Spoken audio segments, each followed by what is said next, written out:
pokes, we need a speed master. Big money flowing, that's a signal in the air. Inside of confidence, for a win we gotta care. Index and Daiso, the tools of the trade. Heels, racing tips, the winning moves are made. Heels, racing tips. What's up mga ka-BK and welcome sa Kiel Racing Tips. Mga bata magingay, yun ang galing. So kumusta ang pangarera nyo mga boss no, ng araw ng linggo, malyamado. Pero congratulations nga pala sa sa 2025 Presidential Gold Cup. Alam ko na talaga nagdami pa ako ron di ba? Sabi ko, wala million yung 9 million ng first place niyan. So makamagdiyado yan lahat ko talaga laban. Pero lamang nakakalamang talaga si Don Julio, 'di ba? Sabi ko sa iyo, 'di ba? Yung clickbait ko na Don Julio 2025 champion, 'di ba? Nung nag-live ako. Ang dami naman nanood doon. Salamat, maraming thank you. Congratulations nga pala kay Arnold Apoy Asuncion, no? For winning. Ayan, dahil diyan mamaya susuluhin kita sa maiden. Wala na akong pakialam. Wala kami pakialam! Diba? Pero siyempre, nandun pa rin yung champion, di ba? Pagiging champion mo, di ba? So, congratulations, no? Sa asawa ko, let's go mga ka-BK. What's up mga ka-BK? What's up mga ka-BK? Sabi ng asawa ko, mga bata magingay, uli na. Tawag ni Jen muna tapos mga bata, yay, ganun. Gulo kay, di ba? So, yan katanong bakit daw yung pusa yung gamit ko? Kasi di pa papagupit. Yan. Kapagupit ako mga siguro December 20 to 23, mga ganun. Para hindi lumaba yung buhok ko, di ba? Sa bahay na naman ako Tagalabas ng bahay di ba? Let's go to race number 1. Race number 1 mga boss, meron tayong 3-year-old above maiden race mga boss. No bearing no effect pa rin ito mga boss ha. So huwag kayong maniniwala niya. Sabi niya, pag no bearing no effect, pwede mo nalang yung ang dihado kasi hindi sila akit ng grupo or bababa ng grupo, wala namang mangyayari, no effect mga ganun, no bearing ganun. Huwag kayong maniniwala doon. Lahat ng no bearing no effect doon pa yan nung panahon pa ng ng mga group best time na ginawa nila dati nung every Tuesday. Kaso maubos kayo, diba? Yamado lang ang mga lamaris lang ang magwawagi. So dito mga boss, 3-year-old may lahat po ng distansya natin 1,200 right? So dito single fight lang to mga boss na nakikita ko. Siyempre susuluhin ko na po Golden Andalay. Ayan. Andalay mami iya oo. Golden Andalay mami iya oo. Sa mga mga nakakaalam ng kantang yun alam niyo na marandaan na kayo, di ba? Mami iya Golden Andalay di ba? So ang kalaban lang niya nito single fight mo, whirlwind lang, wala nang iba. Hindi si Marvelous Jelly, hindi si si Pocket Boy, si Whirlwind lang po ang pwedeng makalaban niya rito, alright? Yan, sige, lagyan natin forecast yan. Pero susuluhin ko po yan Golden Andalay. Let's go to race number 2. Boss Arnold, tapusin tapos Apoy Asuncion in the house. Let's go to race number 2. Race number 2 mga boss, meron tayong Pilracom class 4, 42 to 56 split. Ganun pa rin ang distansya, lahat 1,200. Dito, munting ko po si Sakiti ang entry number 1 na si Warhammer. Wala kaming pakialam. Wala kaming pakialam! Ito yung si Pabilik na naman. Nakakatakot ito si Pabilik, promise. Kasi imagine mo, yung brainchild, hindi tumembang, di ba? Nanalo pa si nanalo si, sino ba to? Si Basmati, I Love Mati, di ba? Alam ko hindi panalo yun kasi matunog na yun di ba? Tapos kaya si Marvelous ay si Margo, di ba? Kinuha ko sa huli. Tapos nagtaka pa ako, mananalo na lang kami. Yun lang ang wala namin, di ba? Pinagpilihan ko, ang lakas ko silang benta ang lakas ng bumenta, grabe.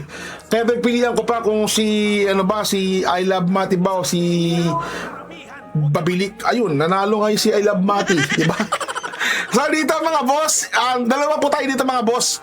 May talo to kasi kay Arrogante, no? So dito dahil respect na ganyan lang tayo, entry number 1 na si Warhammer, tapos talagyan ko to ng mga entry number 8 na si Arrogante. Yan, dalawa lang po yan, okay na po yan, single fight lang po yan. Pero mas gusto ko yan, si Arrogante. Alright?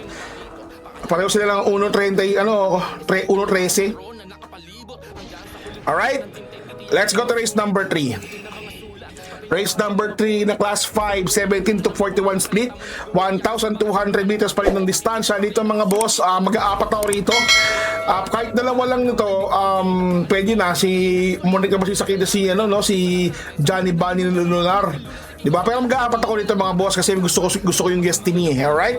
So dito tandaan nyo to lahat ng nauuna, yun ang pwede nyo bang poste. Lamang yun, tsaka yung 1 and 2, AB yun. Kapag sabihin ng nauna, tapos yung, diba star yan, diba? Star. Tapos yung A, B, C, D. Yan, yun yung A, B, C, D ko. Diba yung mga dumarating, pangatlo, ganun. First, siyempre, second, third, fourth. Yan. Kasi dami ko sinikatanong pa na pati dami mo mag-keep, apat-apat. Ganun. Hindi na naman kayo gusto. May iba kasi quartet. Dapat ang pangalan ko hindi Kel Racing Tips dati. Dapat Mr. Quartet King. Ganoon. Sabi ko mag-Kel Racing Tips na lang tayo para wag na ano, di ba? Alright. Dito mga boss, ano tayo? Siyempre, muntik ko pa si Kitty entry number 4, no? So, respect the Kitty. Tayo na tayo kay Noel Silunar tayo, Johnny Bunny. Tapos lagyan natin ng Shining Thunder ni si Masyo. Yan ha. So, okay na yan, 4-8. Pero lalagyan ko to ng Hot Rod Hearts, tsaka, ay ng ano, Destiny, tsaka Hot Rod Hearts. Yan. 4, 8, 6, 7 tayo dyan mga boss. Kayo pa rin na masusunod mga boss ha. Malungkot yung inete ng ano ng Hot Rod Hearts Pero para sa akin, may laban po yan, may panalo po yan. Alright? Pwede nyo rin kuha si Adorable Felicia. Yan magaling yan si ano. Nagpanalo yan lang kay si Pana Dilema kay ano, kay Open Billing. Sabi ko nga ba diba? Sabi ko, 4 ko rin, play mo yun, pay Jim Juice, ano pa darating, Open Billing pa darating. Pero kung congratulations sa connections na nanalo pa rin pala. Alright? Let's go to race number 4. Race number 4 mga boss, meron tayo class 5, 17 to 41 split, 1,200 meters ang distansya. Dito mga boss, magulo to. 4 ulit ako dito mga boss. Sino yung 4 na yon? Siyempre entry number 6 na pang-primera ni Mr. Blue, pang segunda ni Mr. White at pang segunda ni Mr. Yellow, no? Mga karera tips natin dyan. So dito 6 tayo dyan, Winsam Maxine, JL Santiago, yan ni Doc Nick Cruz. Tapos lagyan natin to ng entry number 7 na leader of the band. Should the party should I send and the party's on on and send the pinchins and a sheen in the leader of the band. Ilangan natin yan yung leader of the band, no? So dito 6-7 tapos lagyan natin to ng entry number 8 na si One for the Road. Yan. Tsaka meron pa tayong isa nakikita si Golden 8. Ayan. Yan lang ha. 5, 6, 7, 8 tayo dyan mga boss. O 6, 7, 8, 5 o 8, 7, 5, 6. Bahala po kayo para na masusunod. Naman po para sa akin yung mga yan. Alright? Let's go to race number 5. Race number 5 mga boss, ganun pa rin ng distansya, 1,200. Class 5, 17 to 41 split. 4 po tayo ulit ito. Diba? Sino yung 4 na yun? O diba, munting ko pa si Sakiti, si Imperial Queen ni CM Pilapil, no? So dito, ano tayo dito? Press, no? Siyempre Siyempre, di ba? Kasi muntik mo sa Katie. Respect na Katie lang. Press tayo dyan mga boss. Sabi niya, diadista ka. Bahala kayo sa buhay nyo. Basta ako, ganito yung nakikita ko yung lamang di ba? Then, depende naman yan Pag if you can't beat them na magdihado, di join them na lang. Tapos mag-times ka na lang, di ba? Tulad ng nakaraan, times kami. Nasilat na kami summer rule. Solo kay Midnight Bell, solo kay College, solo kay kay Katral. Diba? Daming solo Pero yun, malungkot. Nasa rule kami. Nasa rule. Alright? So dito, test tayo dito. Lagyan natin ng entry number 8 na siya Bugdugong Bughaw. Edgar na naman, malungkot. Pero malay mo naman, gumaling na tong taong to. Di ba? Malay mo naman. Pero hindi talaga pwedeng hindi kuhain Kahit asal ka sa hinete, hindi ka pwedeng hindi mo kuhain yan mga boss. No, kailangan mo talagang kuhain Tapos, lagyan natin ito ng dihado. Di ba? Great Angie. Yan. Great Angie tayo dyan mga boss. And of course, long shot natin walang iba kundi si Quincy. Yan. Alright? Kasi kinuha ko si 8 Sino yung 8 yun sa race number, no? Race number 2 na si Arrogante. So, may queen sa tayo dyan. Para yung Jimmy Ponce. Baka makadada ka 2 points May panalo ko siya mga boss Alright? Let's go to race number. Parang 3-8 lang. Pwede na yan. Pero, siyempre, kukuha tayo ng dihado na Quincy. Kasi kinuha ko nga si Arrogante. Alright? Let's go to race number 6.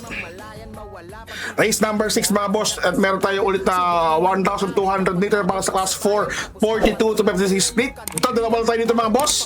Walang iba, single fight. Walang iba, kundi si entry number 4. Entry number 4, tsaka entry number 2 na si Top Peeling, and of course, entry number 4 na si Jebel's Glory. Diba? May laban dito, boss yan dito si Arcturus ha. May laban yan mga boss ha, pero pwede nyo kawain yan sa Catalytic. Pero lamang dulo ako sa dalawang lamang. Alright, Top Peeling tayo dyan mga boss, tsaka si Jebel's Glory. Group 46 tong sa ano ha. Tama ba? Group 46 nga. Tapos group 44 lang si Top Peeling. Pero kaya niya, may laban pa nga dito sa Bukawi Riverton pa pala, no?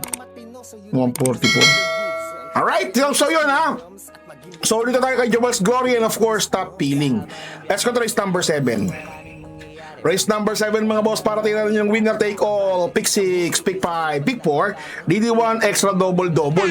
Yun, DJ ang galing mo dun, di ba? 10, huli na eh, mga bala magingay. Huli ka na mga boss. Dito pa sa ating last race, class 5, 17 to 41 split, 1,200 meters ang distansya, para tingnan na po ng yung winner take all mga boss, no?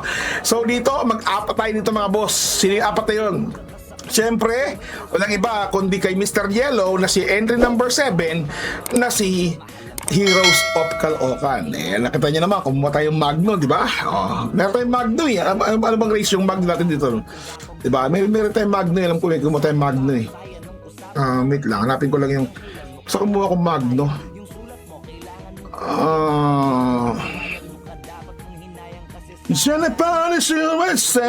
Wait lang mga boss ha.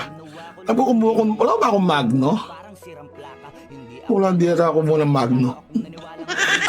Alright. So, 7 tayo dyan, Heroes of Caloocan. Tapos, entry number 1 na si Angry Maxine. Yan, kumuha Doc Nick Cruz para Doc Nick Cruz. Doc Nick Cruz. Tsaka lagyan natin ito ng entry number 6 na si Aliana Apoy. Opening closing tayo dyan mga boss. Apoy Asuncion. Ayan. Pangalawa ni Mr. Yellow. Pamprimera ni Mr. Blue. Pangatlo ni Mr. White. Mga boss, para sa ating karera tips, KT. Kaya tinawag na KT yan. Karera tips po yan. Alright? Sa mga bagong pasok lang, sa mga bagong karera lang dyan, para may idea kayo kung ano yung KT or karera tips. Yan lang po. So, ipangalawa natin walang iba kundi si entry number 3 na si Golden Pitita. Kasi kumuha tayong Great Angie mga boss ha. Baka magdi-ubago yung extra double yan. So nakakatakot. Alright? Kayo pa rin ang masusunod mga boss. Kita-kits tayo sa araw ng Munggo. Ayan ha. Bago yung... Kasi may nagko-comment din bakit hindi na pinapakita yung mukha mo. Mga ganun. Kasi nga baka mo. Yung pagkupit. Tayo nga. I love you all. God bless you. Kita-kits ulit tayo. Bye. What's something people don't know about horse racing? It's not just luck, it's strategy, skill, and insider tips. Welcome to Keel's Horse Racing Tips. Here, we're not just spectators, we're winners. Whether you're a seasoned punter or a racing rookie, Keel's got you covered. Catch glimpses of Keel breaking down the stats, reviewing the races, and giving you the thumbs up on the best bets. With Keel's expertise, you'll be making your way to the winner's circle in no time. So saddle up and join the excitement. Hit that subscribe button now for exclusive tips and insights. Ride with us to the winner's circle. Subscribe now for winning insights.